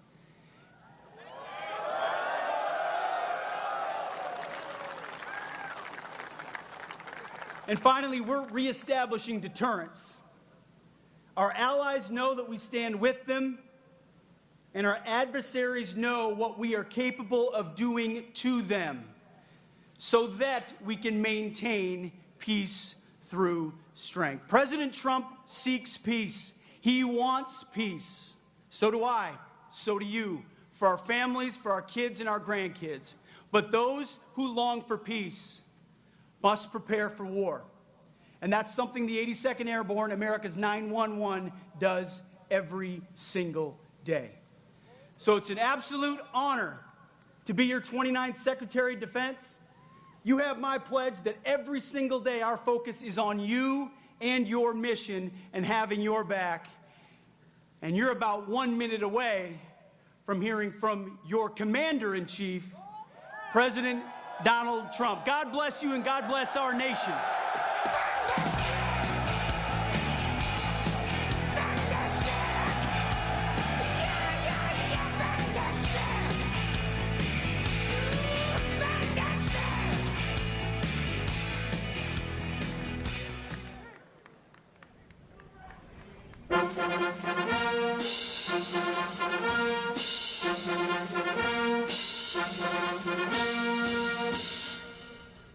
Ladies and gentlemen, please welcome your Commander-in-Chief, the 45th and 47th President of the United States, President Donald J. Trump.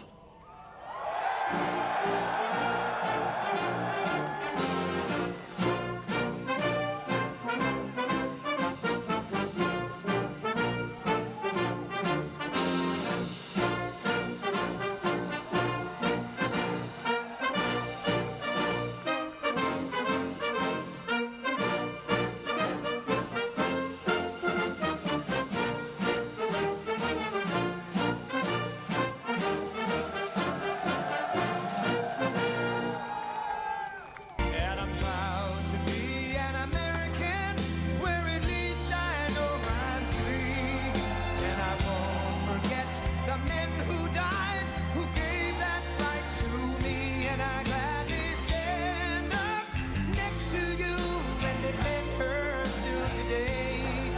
'Cause there ain't no doubt I love this land. God bless the USA.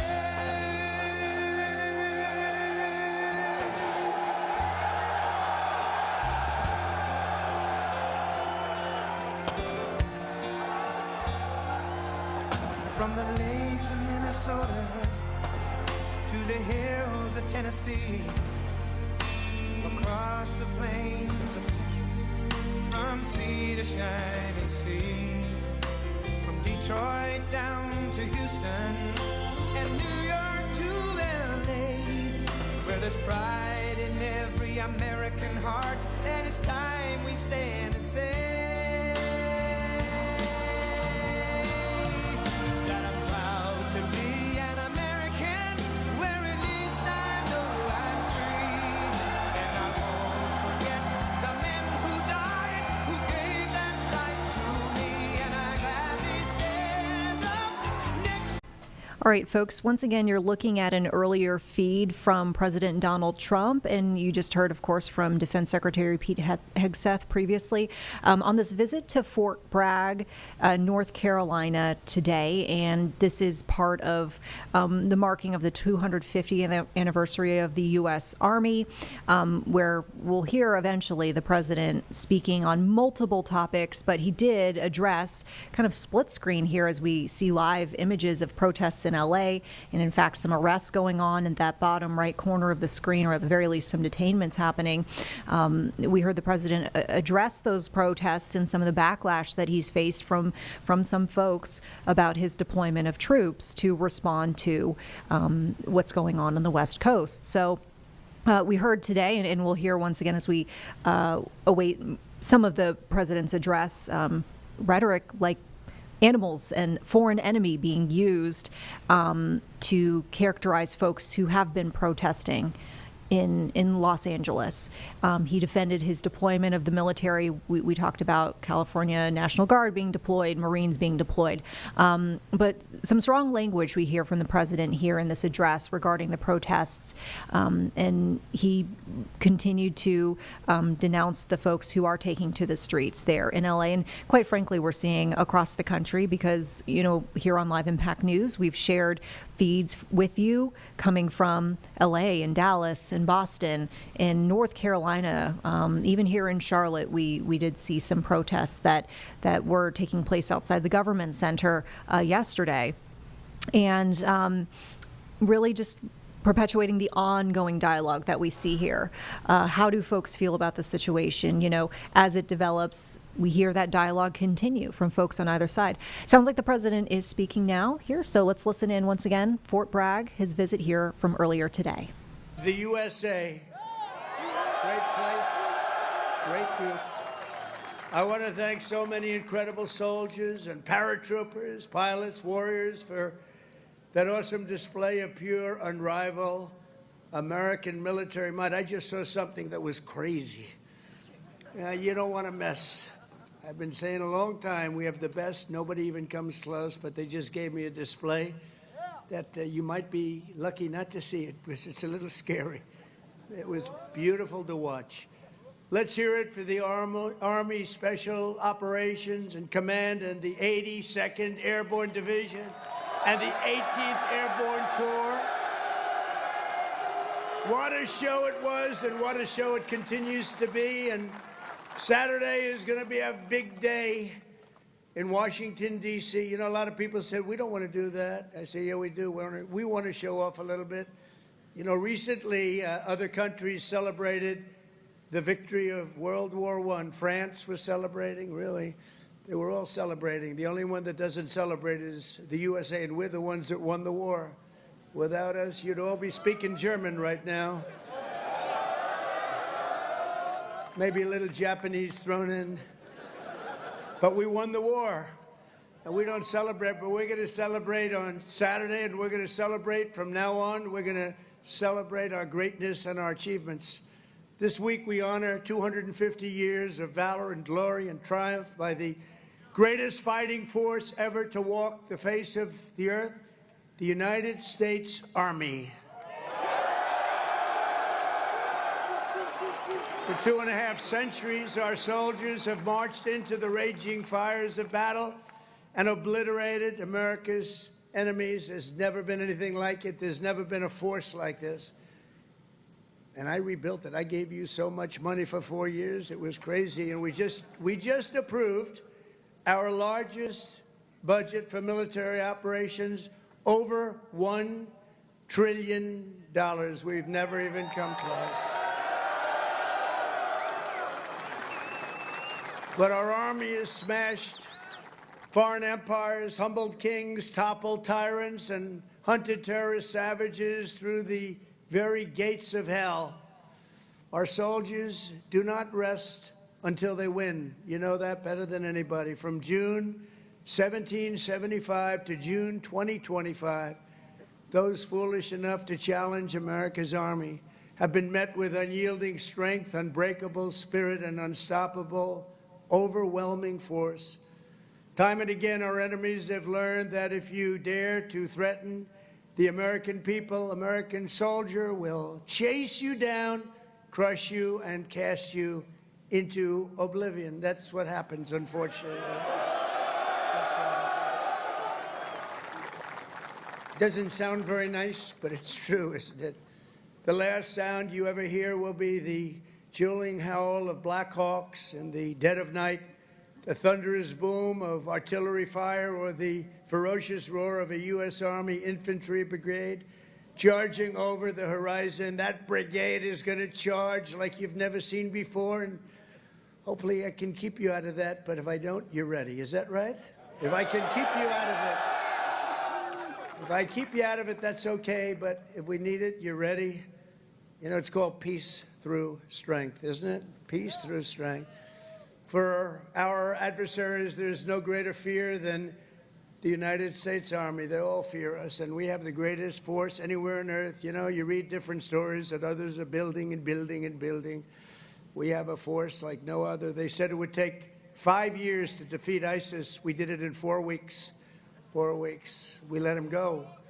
Unlike other of your leaders, I let him go, and we had General Raisin Kane, who's now the head of the Joint Chiefs of Staff, because I liked him. He was a warrior. He was a great warrior, and now he's been rewarded for his incredible work. But they said it would take 5 years. We did it in 4 weeks.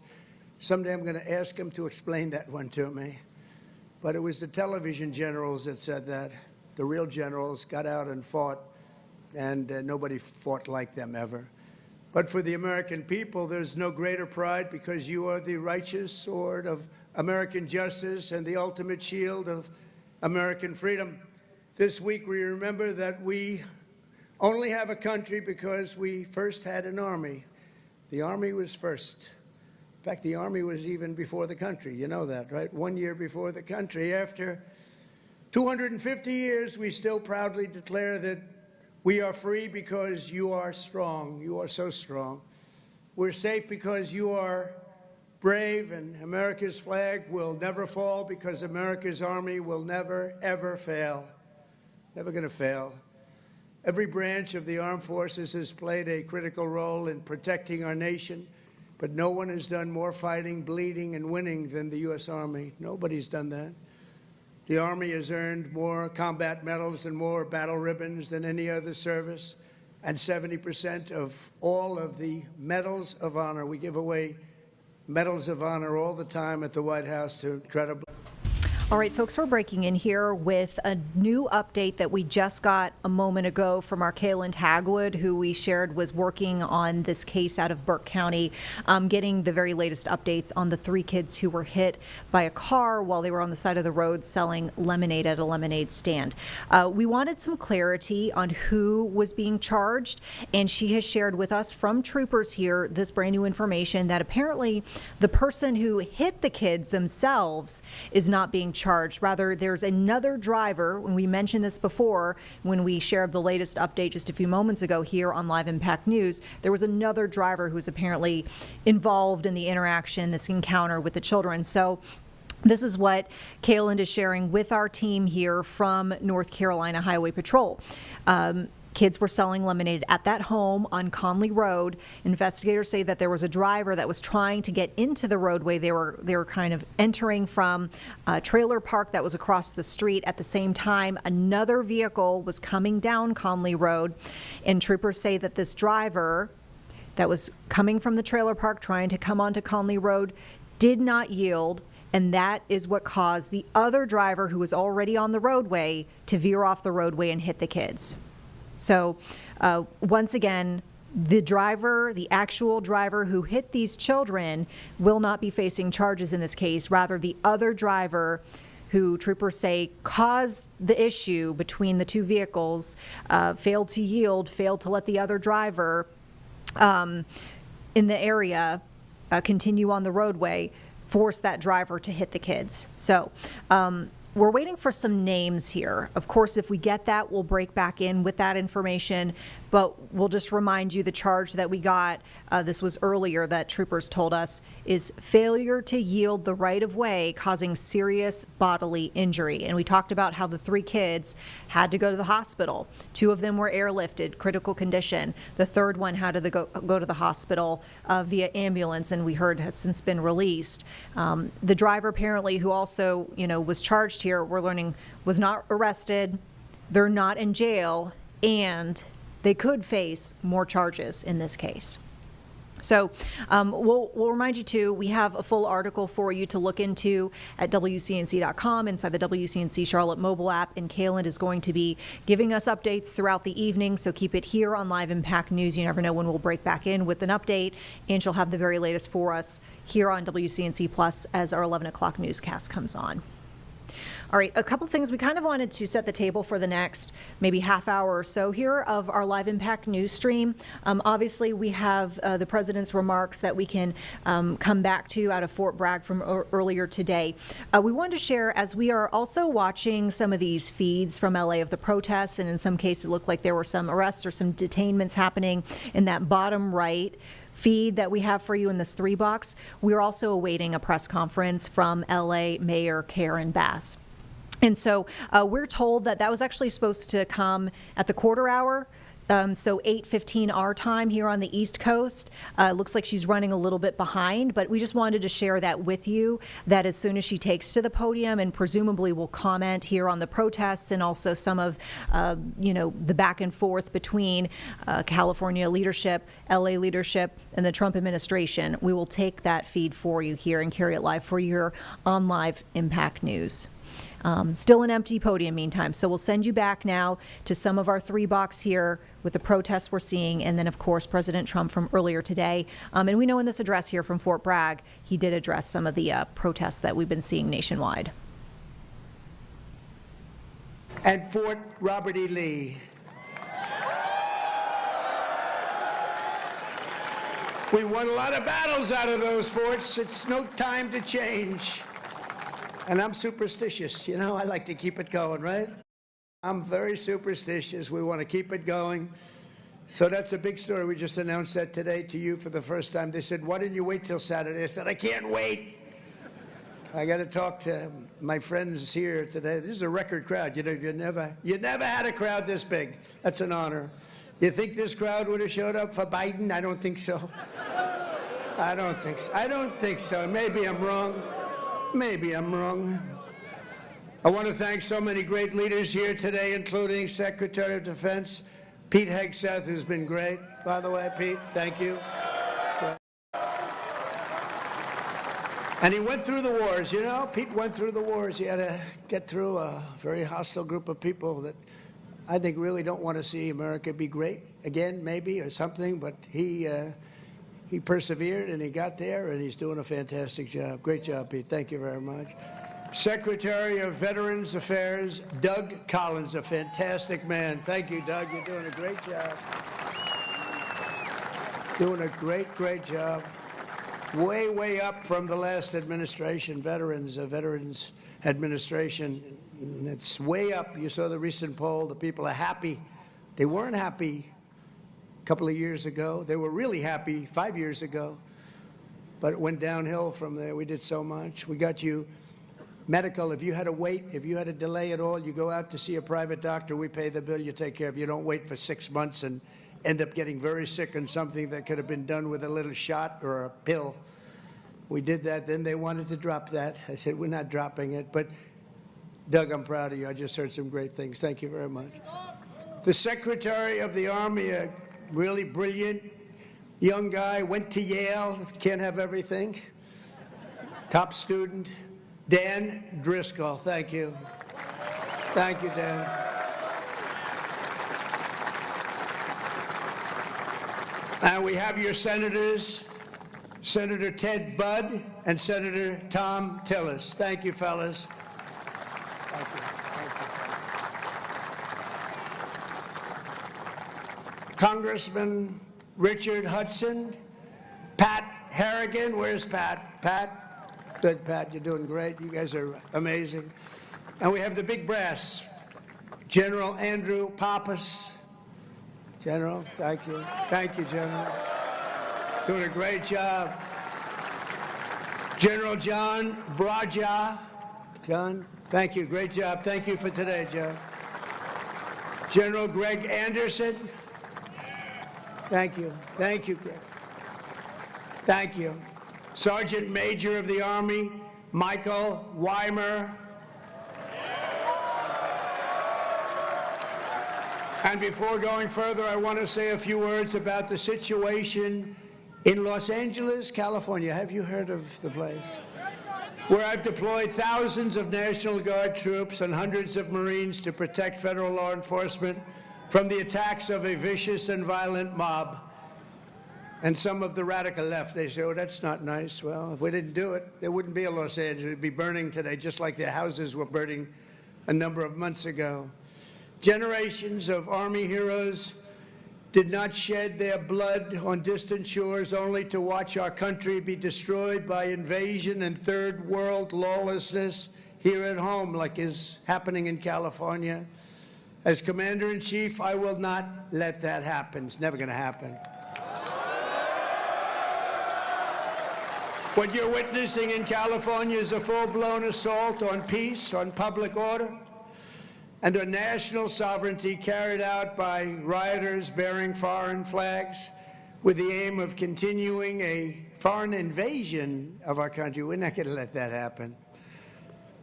Remember, millions of people were allowed to come into our country totally unchecked and unvetted by stupid people or radical left people or sick people. But regardless, open border policy, the dumbest policy yet, I would say even dumber than men playing in women's sports, transgender for everyone. Even dumber than that, they're hurling bricks and cinder blocks at law enforcement. Did you see they're breaking up the sidewalks and the curbs, breaking it up with big, strong hammers? These guys are professionals. These are not amateurs. They're breaking it up because they took the bricks away from them. They came in with bricks, red bricks, that they could throw at our military and at the police in L.A., who are very good, but they weren't aggressive like our soldiers. Our soldiers really were aggressive, but they all worked together. But they came in with bricks, they were taken away, and they had hammers. Oh, wow, how did that happen? And they're pounding the sidewalk. I said, what the hell is he doing? And he's breaking it up and making it into concrete bombs in a way, and they're dropping them on our military. They're throwing them at our military. Pretty good arms they had, too. Hits guys right in the face. Big chunk of concrete, worse than a brick. They're taking them up to the bridges, and they're dropping them in the cars that are going by. These are animals.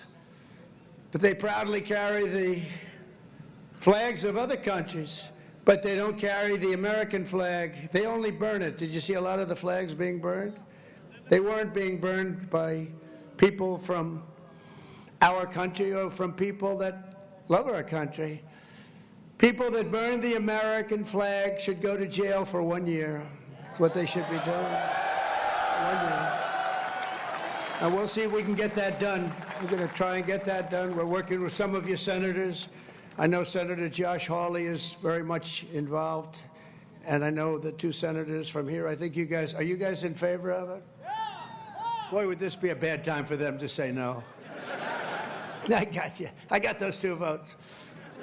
The agitators are throwing firebombs and Molotov cocktails, lighting vehicles ablaze. You saw all the cars that were burning, mobbing police officers and ICE officers who are the toughest people you'll ever meet, and they love our country, and they're getting really they want to stomp on them, but they're too tough. They don't allow it. And attempting to infiltrate and occupy federal buildings wearing armor and face shields. The best money can buy, somebody's financing it. We're going to find out through Pam Bondi and Department of Justice who it is. They're already on it. Who's financing all this equipment? Very professional. Under the Trump administration, this anarchy will not stand. We will not allow federal agents to be attacked, and we will not allow an American city to be invaded and conquered by a foreign enemy, and that's what they are. A lot of those people were let in here by the Biden administration. They just poured right in. They came from prisons, they came from jails from all over the world. They came from mental institutions. They were the leaders of gangs. They were drug lords allowed to come into our country. Their countries threw them out. Their countries would bus them or drive them right to our border and say, go in there, you ever come back, we're going to kill you. And we got them, and we're getting them out of here. I want to applaud the courage and the strength of the incredible troops who are right now standing guard to protect federal property and personnel and uphold the supremacy of federal law. That's what they're doing. They're protecting our ICE agents. They're protecting the police in Los Angeles. The head of the police in Los Angeles, a good man, I hear a good man, but he was actually saying we really did need this help. It had gotten away from them. It had long gotten away. And we gave it to them. Not only are these service members defending the honest citizens of California, they're also defending our republic itself. And they are heroes. They're in there, they're heroes. They're fighting for us. They're stopping an invasion just like you'd stop an invasion. The big difference is most of the time when you stop an invasion, they're wearing a uniform. In many ways, it's tougher when they're not wearing a uniform because you don't know exactly who they are. In Los Angeles, the governor of California, the mayor of Los Angeles, they're incompetent, and they paid troublemakers, agitators, and insurrectionists. They're engaged in this willful attempt to nullify federal law and aid the occupation of the city by criminal invaders. That's what it is. They're invaders, no different. Their position is that the rioting will not stop unless ICE withdraws from Los Angeles and ceases the enforcement of federal immigration law. In other words, they came in here illegally. Many of them came out of prisons and jails, the most heinous people. They came from all over the world. They came from the Congo in Africa. They came from Asia. They came from the prisons of these places. They were put into the United States and allowed to stay here because we had a gross. Folks who are watching here on Live Impact News on WCNC Plus, we just wanted to remind you that these feeds, particularly the ones that we're seeing coming in from West Coast and Colorado, these are live feeds. They're unedited. Looked like there was an unsavory gesture that a gentleman just showed to the camera. We apologize for that. Once again, we're not in control of the shots themselves. This is coming to us from our affiliate. And as we hear our on streaming, this is kind of a unique situation for us in that we are able to bring you visuals in ways that you're not able to see on television. So in some cases, unfortunately, we do see stronger language in a situation like we just mentioned here a few moments ago, an obscene gesture. So just viewer discretion as you continue to watch here. Meantime, we'll listen back in on this earlier address from President Trump at Fort Bragg. 3 leaders, they're great leaders. All 3 said, you know, you are presiding over the hottest country anywhere in the world.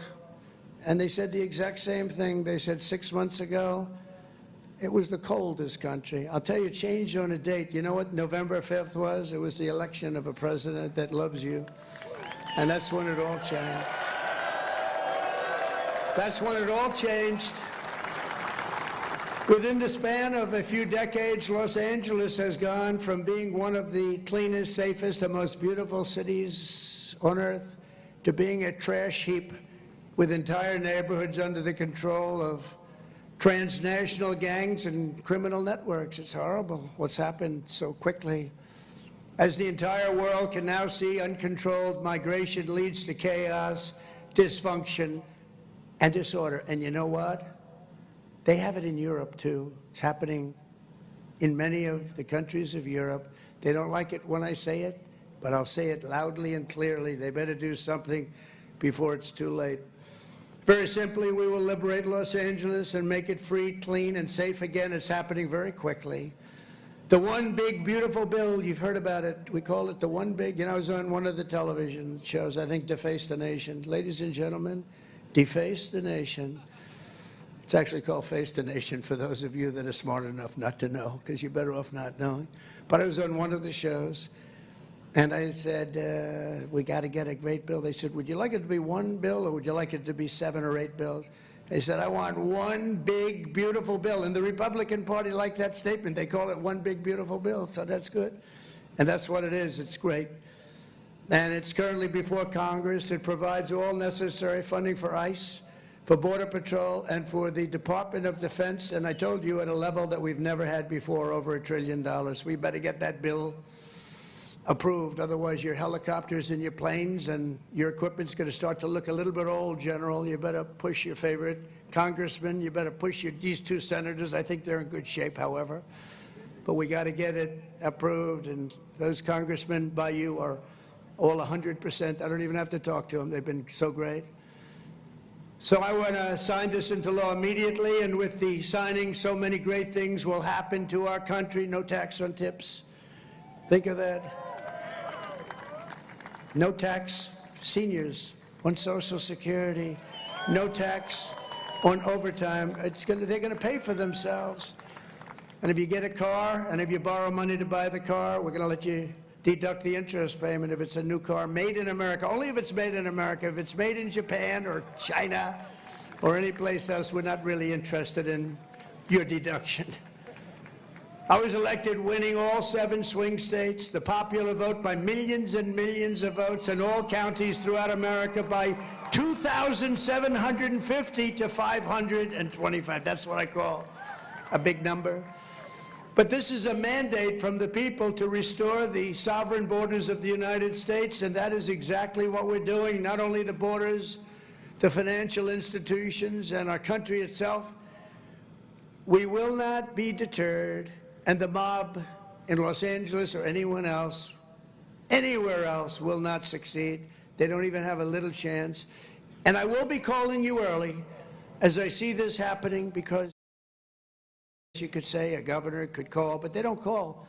They let their city burn, like in Minneapolis with this guy who ran for vice president against J.D. That was a good debate, J.D. against this guy. Remember how bad he was?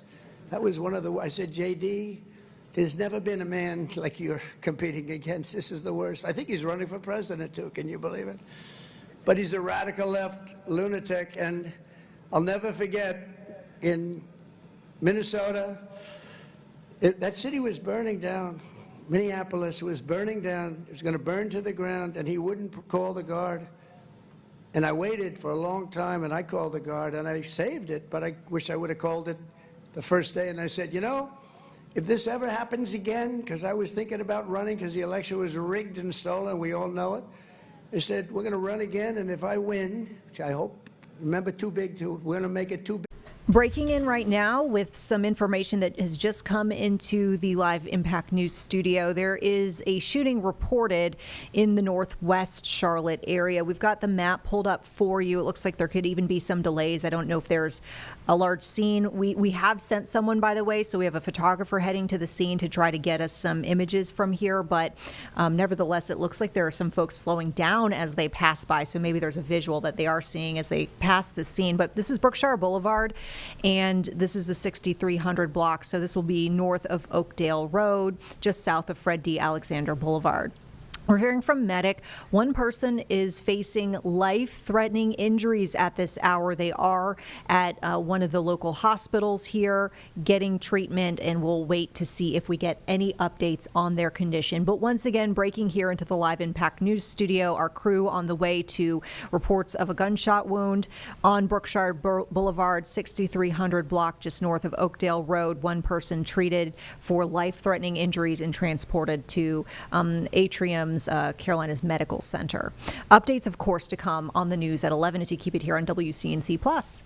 Meantime, we want to turn to weather impacts. Tonight, we have Chief Meteorologist Brad Panovich joining us again here in the Live Impact News studio. Welcome back. Well, yeah, welcome back for me. Yeah, it's been a long night. We've had some storms out there, and we're seeing some other storms develop, and things are beginning to quiet down a little bit, but I wanted to start with a great image. I'm on Weather 2, by the way. I was watching this, by the way. This is so in the cool, preview. Vanessa. Look at this sunset, but what has me super geeked out, you see the shadow? I see it. So Does it have a name? no, it's just a shadow. Okay. But sometimes you'll see this, like this time of year, these thunderstorms get so tall, 30, 40,000 feet, and at sunset, they'll cast a shadow up into the sky, and you might see this and think, where is that coming from? But that's actually a shadow from the top of that cumulonimbus cloud right there, and I'll kind of highlight it again. wow. So that area right there, yeah, this is really cool to see. And so that storm is pretty far off in the distance. So it's way over in upstate of South Carolina, northeast Georgia. But let me highlight a couple storms we have out there. Nothing severe right now, but we do have a pretty good cluster that moving through Concord right now. Some good cloud to ground lightning. This is going to make for some good visuals tonight near sunset. Very photogenic storms tonight. We've got some pretty isolated storms, so they tend to be a little bit more photogenic. That storm near Albemarle was severe earlier, and then we've got another storm moving through northern Alexander County. So kind of your classic definition of isolated storms as they push through. And then I'll show you that tiny little storm that was casting a shadow. It's that little thing right there south of Shelby. So it wasn't much.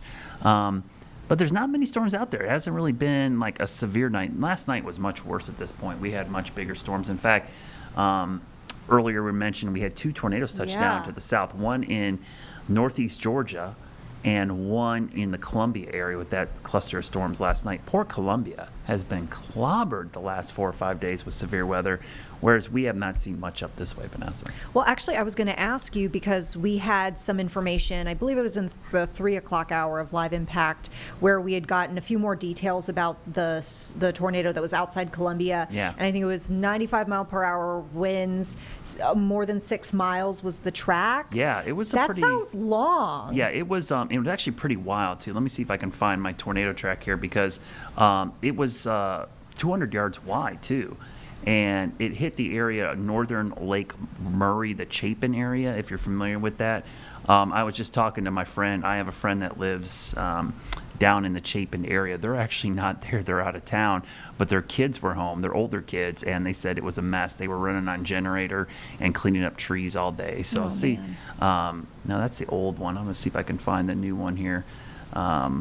Well, and while I you're saved it. looking, you were here around this time last night, Yeah. joining us on the stream, and I felt like it was after you left, maybe there was the warning that was issued. Is that the same, was that the same tornado, the warning that was issued kind of close to the 9 o'clock hour? Down near Columbia, that was the same storm, and it actually had a giant severe thunderstorm warning, and then they saw this rotation, and there was a small circulation there. Remember, we were talking about last night, their radar was down, and it just came back up today. So really good job for the Weather Service down there. They issued a warning with plenty of lead time with very little radar data, so they had pretty good information on that storm. And I think it was mainly because they had storm spotters in the area that were monitoring the storm, and they can kind of see it developing in real time. So yeah, 2 tornadoes yesterday to our south. So we were pretty lucky, even though we had some big storms. We had some pretty strong winds moving through York, Lancaster, and Union counties last night. In fact, we had some graduations postponed last night. We had a couple more graduations postponed tonight. Porter Ridge, I actually had a viewer send me a picture of them taking pictures at the school, even though nobody was there, because a bunch of people showed up apparently, not realizing it got postponed to tomorrow. So they made the best of it. They took some fun pictures. And it's a bummer because these outdoor graduations this time of year are always susceptible to storms. And these were evening graduation ceremonies, and unfortunately, that's when the storms occur. Yeah, I think one of them, they were both in Union County, if I remember from Yeah. our reporting earlier this evening. One got postponed to 8 o'clock in the morning, so presumably that's going to be a better window. I don't know about the timing itself of 8 a.m., but I think 8 p.m. was the other one too for Yeah, tomorrow. so they have one in the evening, and Yeah. I know they've been struggling to like move some of these around. You know, we're going to have the Calder Cup playoff games for the checkers. Yeah. That's actually caused issues because a lot of these high schools would have graduation at Bojangles. Oh, yeah. And because that's going on, they've had to move their graduations to other locations. And so a couple of them now got moved outside. One got moved to PNC. I can't remember what school it was, but it's a local school. And they were kind of bummed because it went from being inside and air conditioned to outside at PNC. And so that's brutal to see that happen and have to be outside, especially if you're in a cap and gown and dressed up. It is going to be steamy. Yeah. Well, I mean, I know this doesn't make it up to folks, but you can watch the Calder Cup finals now. So we actually have that information on how to watch, but you can watch it on one of our alternate channels. So I just figured I'd mention that for folks. And I know that's causing some issues for people and having, logistical gymnastics to do. But Yeah. playoff hockey, I guess, that's kind of. No, it's great. Yeah, it's it's fine. Normally they'd be done by now and Bojangles would be wide open.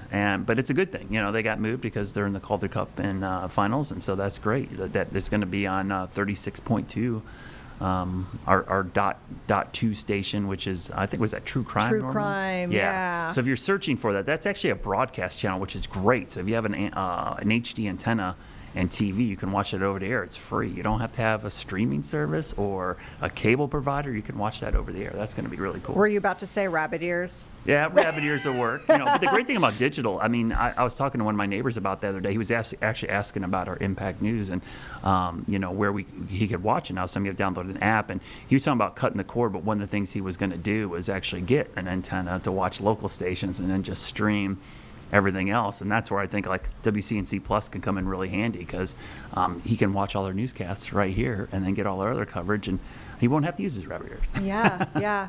I remember back in the day and then having the rabbit ears, and then there was the digital conversion. Oh, yeah. And I couldn't afford the converter, so I just didn't have TV for a little bit, but that problem has since been solved. That was a long time ago. Yeah.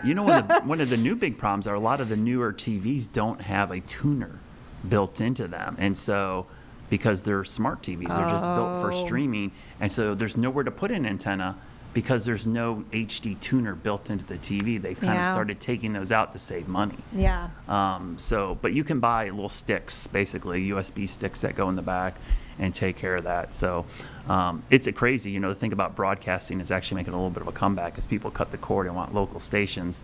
It's a free way to get, the local stations is put an antenna up in the attic and run your whole house off of that. Yeah. And I know one of the things, that we always strive for, as folks who provide the local coverage is as much coverage as possible with, nuances for the community. And I know that you take that particular care as well when it comes to weather forecasting. And yeah, it's great to have as many ways to get the information as possible. And it is really cool to see that, people who want to cut the cord, they got, they can watch us on WCNC Plus. They can watch us on all these other streaming services out there. But you could still stick an antenna up, like you said, rabbit ears, and watch us over here. I'm still waiting for the ATS3 or whatever we were supposed to have. You could watch it on your phone. We were supposed to put the antennas built into smartphones, and you'll be able to watch over the air from your phone. That was always promised to us like 10 years ago, and I'm like, still haven't seen it. Didn't we have that already? Remember those handheld TVs? Yeah. And they had the antenna on them. Yeah, the way it was supposed to work, though, this was going to be like a small antenna in like an iPhone or an Android device, and you could actually pick up the signal on there without using your data plan.